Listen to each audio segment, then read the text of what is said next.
Want to study in Germany? Then Excella is the best option. Admissions with scholarships available. Call 9881 96666. उनके लिए सुबह में चाय, पानी, बिस्किट, तमाम तरह की जो सुविधाएं थी, फूड पैकेट्स, उसका भी केयर किया गया। और इलाज के लिए कटक के अस्पतालों में और तमाम जो बड़े अस्पताल थे उसको अलर्ट किया गया कि जो भी घायल, गंभीर रूप से घायल लोग हैं उनको भुवनेश्वर एम्स ले जाने के लिए भी मनसुख मांडविया जो देश के स्वास्थ्य मंत्री हैं उन्होंने भी लोगों को अलर्ट किया। उन्होंने एम्स के डायरेक्टर से बात की और बात करने के बाद तमाम जो अत्याधुनिक सुविधाएं थी उसको बहाल करने की कोशिश की। एयरफोर्स को भी अलर्ट किया गया, रेस्क्यू ऑपरेशंस के लिए उनको तैनात किया गया, एनडीआरएफ की टीम को तैयार किया गया। तो कुल मिलाकर हम देख सकते हैं गौरव, बिल्कुल राजेश, जो तस्वीरें हम इस वक्त दर्शकों को दिखा रहे हैं वो तस्वीरें बहुत कुछ बयां कर रही हैं कि प्रधानमंत्री नरेंद्र मोदी जब यहां पर पहुंचे तो कैसे उन्होंने यहां पे जायजा लिया, साथ ही साथ जो लोग यहां पर रेस्क्यू ऑपरेशन कर रहे थे उनसे भी बारीकियों को जानने की कोशिश की है। तस्वीरें भी हम अपने दर्शकों को दिखा रहे हैं। राजेश जी बिल्कुल, जो विजुअल्स हैं उन विजुअल्स में साफ तौर पर दिखाई पड़ रहा है कि अश्विनी वैष्णव, रेल मंत्री और शिक्षा मंत्री धर्मेंद्र प्रधान और प्रधानमंत्री नरेंद्र मोदी घटनास्थल पर पहुंचे हैं। और वहां पर जो बॉगियां छत विछत पड़ी हुई हैं, जिन बॉगियों के ऊपर, एक बॉगी के ऊपर दूसरी बॉगी चढ़ गई है, उसका उन्होंने स्वयं अपनी नजरों से अवलोकन किया है। या जानने समझने की कोशिश की है कि आखिर किन परिस्थितियों में ये घटना जो है वो घटी है। और काफी दुखद क्षण है, हृदय विदारक क्षण है। और मुसाफिरों से, जो घायल मुसाफिर हैं उनसे जाकर अस्पताल में भी प्रधानमंत्री मोदी ने मुलाकात की है। निश्चित तौर पर एक दुखद क्षण, लेकिन उस क्षण में अपने को प्रधानमंत्री मोदी ने एसोसिएट किया है और मुसाफिरों की जो तकलीफ है उन तकलीफों से अपने को संबद्ध करते हुए उनका हालचाल जाना, उनसे उनकी तकलीफों को समझने की कोशिश की है। और कहीं ना कहीं कल शाम से ही लगातार जिस तरीके से उन्होंने घटना का मॉनिटर किया, उस पर पैनी नजर रखी, उसकी तारीफ की जानी चाहिए। और शायद यही वजह है कि उनके नजर रखने की वजह से कहीं ना कहीं तुरंत रेस्क्यू ऑपरेशंस जो है वो शुरू किया गया। और रात होने की वजह से गौरव, कई बार रेस्क्यू ऑपरेशंस में दिक्कतें आती हैं और उन दिक्कतों को सहूलियत में बदलने के लिए कई केंद्रीय एजेंसियों को लगाया गया और समय पर रेस्क्यू ऑपरेशन जो है वो खत्म कर लिया गया। और सुबह से स्तर पर चल रहा है पूरा रेस्क्यू ऑपरेशन। जी, सुबह में ट्रैक को बहाल करने की कोशिश की गई कि जो गाड़ियों की वजह से आवाजाही जो बंद है उसको शुरू किया जाए। काम थोड़ा कठिन जरूर है क्योंकि 3-3 ट्रेनों का टक्कर हुआ है और तीनों ट्रेन की बोगियां एक दूसरे पर चढ़ी हुई हैं, एक दूसरे से भिड़ी हुई हैं। उसको जगह पर लाना और यात्रा को सुगम बनाना काम कठिन जरूर है, लेकिन मुझे लगता है कि भारतीय रेल और तमाम केंद्रीय एजेंसियों के सफल प्रयास से यह काम जो है वो निश्चित तौर पर बहुत जल्द हो पाएगा। और कई ट्रेनों के मार्ग को परिवर्तित किया गया है, कई ट्रेनों को रद्द किया गया है, कई ट्रेनों को कम समय के लिए जो है वो डाइवर्ट किया गया है। तो इस तरह से भारतीय रेल की भी कोशिश है कि मुसाफिरों को उनके गंतव्य तक ले जाने में लोगों को दिक्कतें ना हो। कि ये कहना थोड़ी जल्दबाजी होगी गौरव, लेकिन चूंकि 3-3 ट्रेनें जो हैं वो एक दूसरे से भिड़ी हुई हैं, तीनों ट्रेनों की जो बोगियां हैं वो छत विछत हैं, अलग अलग हिस्सों में बिखरे पड़े हैं, कई बोगियां एक दूसरे पर चढ़ी हुई हैं। तो इनको जगह पर पहुंचाना थोड़ा कठिन काम जरूर है, लेकिन काम बहुत ही त्वरित गति से की जा रही है, काफी तेजी उसमें आई है। और प्रधानमंत्री स्वयं चूंकि घटनास्थल पर पहुंचे हैं, लिहाजा आप समझ सकते हैं कि घटना में जो रेस्क्यू ऑपरेशन का काम है या ट्रैक बहाली का जो काम है उसमें और भी तेजी आई है। और निश्चित तौर पर भारतीय रेल की ये कोशिश है कि जल्द से जल्द जो है ट्रैक पर गाड़ियों का परिचालन सुनिश्चित करा लिया जाए। इसके लिए तमाम तरह के प्रयास जो हैं वो किए जा रहे हैं। एनडीआरएफ की टीम लगातार मशक्कत कर रही है और तमाम जो केंद्रीय एजेंसियां हैं उन एजेंसियों ने कल शाम से ही बहुत मशक्कत के बाद लोगों को वहां से बाहर निकाला। मृतक जो लोग थे उनको बाहर निकाला, जो घायल थे उनको अस्पताल पहुंचाया और तब जाकर हम कह सकते हैं कि अस्पताल में लोगों की जान बचाने की कोशिश जो है, जद्दोजहद लगातार जारी है। डॉक्टरों का दल हो या फिर दवाइयों की कोई कमी न रहे, इसके लिए प्रधानमंत्री स्वयं मॉनिटरिंग कर रहे हैं, उच्च स्तरीय बैठक कर रहे हैं और अब राजेश, घटनास्थल तक वो पहुंच जो चुके लोग हैं। यहाँ पर घायल हैं और कुछ ऐसे हैं जो गंभीर रूप से घायल हैं, उनको सुचारू रूप से इलाज मिल पाए, इसके लिए किस तरह से यहाँ से अस्पताल तक पहुंचाने की व्यवस्था की गई है?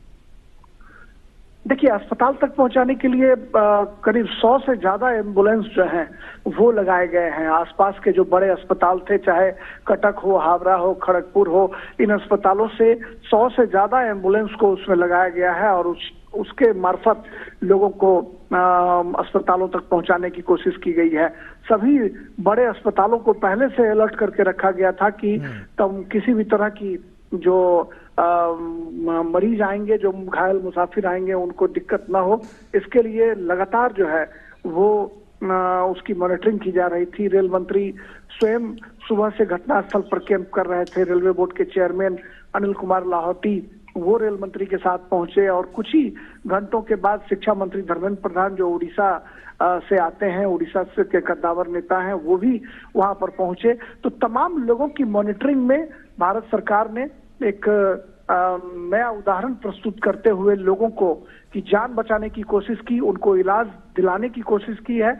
और अब चूंकि प्रधानमंत्री नरेंद्र मोदी स्वयं घटनास्थल तक पहुंच चुके हैं, लिहाजा जो ट्रैक पर से मलबे को हटाने और ट्रैक को दुरुस्त करने का जो काम है उसमें और तेजी आई होगी और यह सुनिश्चित किया जा रहा होगा कि हर हाल में गाड़ियों का परिचालन जो है वो जल्द से जल्द शुरू कर लिया जाए। लेकिन काम थोड़ा कठिन जरूर है। मुझे लगता है कि आज देर रात तक यह काम जो है निश्चित तौर पर निपटा लिया जाएगा। लेकिन 3-3 गाड़ियों के तमाम डब्बों को वहां से हटाना, डब्बों हमने देखा विजुअल्स में कि डब्बों को काट काट कर उसको अलग किया जा रहा है। जो फंसे हुए लोग थे उनको कहीं न कहीं गैस कटर से या अन्य चीजों से काट काट कर बाहर निकालने की कोशिश की गई है। तो एक बड़ा सामूहिक प्रयास जो है भारतीय रेल, एनडीआरएफ, एसडीआरएफ, तमाम जो केंद्रीय बिल्कुल राजेश, आपको रोकना चाहूंगा और ये प्रयास तस्वीरें हम अपने दर्शकों को दिखा रहे हैं। आप देख सकते हैं कि प्रधानमंत्री ने जायजा लेने के बाद उसके बाद ये हॉस्पिटल पहुंचे और अस्पताल में यहाँ पर जो घायल हैं, जो मरीज हैं, उनसे हाल उनका जानने की कोशिश की कि कितनी चोटें और कितनी गंभीर चोटें यहाँ पर लोगों को आई हैं। तो ये तस्वीरें आप देख सकते हैं जो कि अस्पताल के अंदर की है और इस हादसे में जो लोग घायल हैं उनका हालचाल जानने के लिए प्रधानमंत्री नरेंद्र मोदी अस्पताल में पहुंच चुके हैं। अरुण हमारे सहयोगी हमारे साथ जुड़ चुके हैं। अरुण, हम तस्वीरों के जरिए देख पा रहे हैं कि प्रधानमंत्री नरेंद्र मोदी यहां पर पहुंच चुके हैं और किस तरह से इलाज और उपचार किया जा रहा है, इस पर खास तौर पर उनकी पैनी नजर है। बिल्कुल गौरव, प्राइम मिनिस्टर नरेंद्र मोदी, जैसा कि हम सुबह ही से अपने दर्शकों को बता रहे हैं कि prime minister Modi accident site पर जाएंगे, वहां पर रिव्यू करेंगे सिचुएशन को और उसके बाद में वो हॉस्पिटल का भी हॉस्पिटल में जाएंगे, वहां पर जो घायल हैं उनसे मुलाकात करेंगे। इस बात को हम जानते हैं कि prime minister Narendra Modi hospital site पर पहुंचे हैं, वहां पर जो घायल हैं और उन्होंने उनसे बातचीत की है और इस पूरी सिचुएशन को एक तरह समझने की कोशिश की है। महिलाएं, बुजुर्ग जो भी वहां पे घायल हैं, प्राइम मिनिस्टर नरेंद्र मोदी उनसे इंटरेक्ट कर रहे हैं, समझ रहे हैं कि आखिरकार क्या हुआ था, कहाँ से बैठे थे, कौन से स्टेशन से बैठे थे, क्या हुआ था जब ये एक्सीडेंट हुआ था, किस तरह से आप लोगों को यहाँ पर पहुंचाया गया है, किन किन दिक्कतों का आपको सामना करना पड़ा जिससे कि आगे रेस्क्यू ऑपरेशंस कैसे बेटर हो सके। तो प्राइम मिनिस्टर की जो प्रिलिमिनरी चीजें हैं वो एक तरह से इन परिजनों से एक तरह से यहाँ पहुंची है। दूरदर्शन न्यूज की टीम लगातार इस खबर पर नजर बनाए हुए है। आपको बता दें कि प्राइम मिनिस्टर नरेंद्र मोदी ने सुबह ही एक तरह से जो तमाम स्टेक होल्डर्स हैं, टॉप गवर्नमेंट ऑफिशियल्स हैं, उनके साथ बैठ करके रिव्यू बैठक करी है। उस रिव्यू बैठक के बाद में दोपहर में prime minister Narendra Modi accident site पर पहुंचे हैं और वहां पर उन्होंने एक ग्राउंड सिचुएशन को समझा है। ग्राउंड जीरो पर जो लोग काम कर रहे थे इस रेस्क्यू रिलीफ ऑपरेशन में, जो लोग मौजूद रहे हैं, उसमें एक तरह से उनसे बातचीत की है। बहुत सारे अगर हम इसमें पहलुओं की बात करें तो हम इस बात को जानते हैं कि जो हाई लेवल कमेटी का गठन किया गया है जिसमें ये पता लगाने की बात कही गई है कि आखिरकार ये एरर कहाँ पर हुई, चूक कहाँ पर हुई, जिसकी वजह से इतना बड़ा ट्रैजिक इंसिडेंट यहाँ पर हुआ है। पिछले 8-9 साल में आप पाएंगे कि कैसे रेलवे ने ये कोशिश की है और रेलवे इंफ्रास्ट्रक्चर को बेहतर किया गया है, रेलवे इंफ्रास्ट्रक्चर को दुरुस्त किया गया है, जिससे कि जो ये अनटूवर्ड इंसिडेंट पहले हुआ करते थे वो बिल्कुल नेग्लिजिबल या फिर बिल्कुल जीरो के आसपास तक आ गए थे। लेकिन क्या वजह रही कि इतना बड़ा ट्रैजिक इंसिडेंट हुआ है?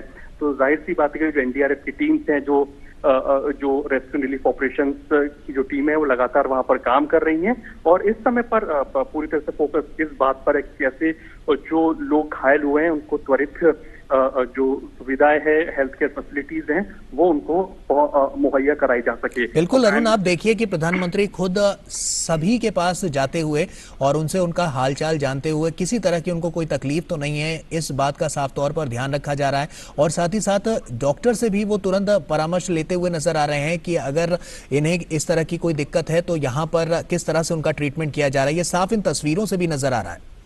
बिल्कुल, picture speaks louder than words कहा जाता है ऐसे, और हम इस बात को जानते हैं कि जो एम्स की जो डॉक्टर्स की जो टॉप टीम है, एक्सपर्ट्स की जो टीम है, उसको भी वहाँ साइट पर जो हॉस्पिटल है जहाँ पर ये पेशेंट्स का इनटेक हो रहा है वहाँ पर उनको पहुंचाया गया है। और इस समय पर प्राइम मिनिस्टर नरेंद्र मोदी, हम जानते हैं कि डॉक्टर्स से जो घायल हैं उनसे इंटरेक्ट कर रहे हैं। इस पूरी जो एक ट्रैजिक इंसिडेंट हुआ, यहाँ पर एक और चीज हमने देखी है जो कि हम लगातार देख रहे हैं दोपहर से, जिसकी तारीफ एक तरह से जो कई लोग भी कर रहे हैं कि जो आम जन है वहाँ के, वो बढ़ चढ़ करके इस रेस्क्यू रिलीफ ऑपरेशन में सहयोग दे रहे हैं। चाहे ब्लड डोनेशन कैंप की बात करो, लोग बढ़ चढ़ करके ब्लड देने के लिए आ रहे हैं। बिकॉज इन ट्रैजिक इंसिडेंट में होता क्या है कि ब्लड की सबसे ज्यादा जरूरत होती है। ब्लड लॉस इतना ज्यादा हो जाता है कि आपको इमीडिएटली इतना ब्लड मोबिलाइज करना बहुत दिक्कत का काम होता है। और स्पेसिफिकली अगर आप छोटे शहरों की बात करें, वहां पर खून की कमी, ब्लड की कमी होती है। तो ऐसे में जो वहाँ के जो स्थानीय लोग हैं वो ब्लड डोनेट करने के लिए काफी बड़ी संख्या में वहां पर आए हैं, जिसका संज्ञान भी आप देखिए वहाँ पे जो चीफ सेक्रेटरी हैं उन्होंने भी इसको ट्वीट करके इसकी जानकारी दी कि ब्लड डोनेशन वहाँ पे जो लोग कर रहे हैं, भारी संख्या में लोग आ रहे हैं, खाने पीने की दिक्कत ना हो, इसलिए लोकल्स वहाँ पे हैं वो बढ़ चढ़ करके वहाँ पर सहयोग कर रहे हैं।